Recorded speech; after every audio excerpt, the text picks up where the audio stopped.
Juste avant que le consulat soit proclamé en 1799, le futur maréchal Masséna va encore une fois se distinguer des autres officiers de son époque.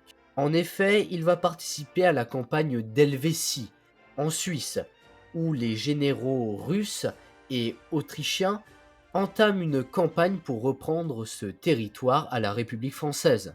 C'est une énorme victoire pour Masséna qui parvient à remporter la campagne face à des généraux russes et autrichiens extrêmement compétents, comme par exemple Souvorov. Après le 18 Brumaire, il est nommé en tant que commandant de la garnison de Gênes, où il participe au siège. Un siège extrêmement difficile mené par les Autrichiens et qui était fait à la base pour attirer les armées autrichiennes avant l'arrivée de Bonaparte par le nord. Seulement Masséna, étant donné son manque de moyens et de nourriture pour nourrir ses hommes, capitule finalement peu avant la victoire de Napoléon lors de la bataille de Marengo. Malgré cet échec, l'empereur ne lui en veut pas, il l'a tout de même bien tenu.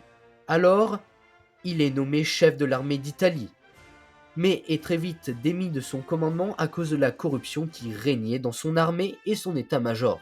Il se retire sur ses terres de Rueil avec sa famille. Ainsi, ce que l'on peut dire de Masséna avant sa nomination en tant que maréchal d'Empire, c'est que c'est déjà un grand stratège, un brave parmi les braves, un officier très audacieux et un officier supérieur capable d'assumer un commandement indépendant, un peu comme le maréchal Davout. C'est également quelqu'un d'extrêmement charismatique qui sait mener ses soldats au combat. Par contre, il a quelques points noirs. Tout d'abord, de très mauvaises relations avec Berthier, le chef d'état-major de Napoléon, ce qui n'est pas toujours facile dans la transmission des ordres. Également, c'est un pilleur sans nom, il ravage toutes les terres sur lesquelles il passe, et il est également très souvent corrompu et également extrêmement avare. Dès qu'il voit une petite piécette d'or par terre, il n'hésite pas à la ramasser.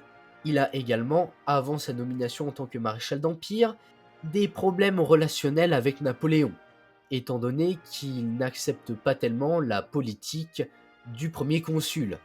Pourtant, il va devenir maréchal d'Empire en 1804, chose qui va quelque peu changer ses opinions envers l'empereur, le rendant tout de suite beaucoup plus docile, surtout quand Napoléon le fait noble d'Empire.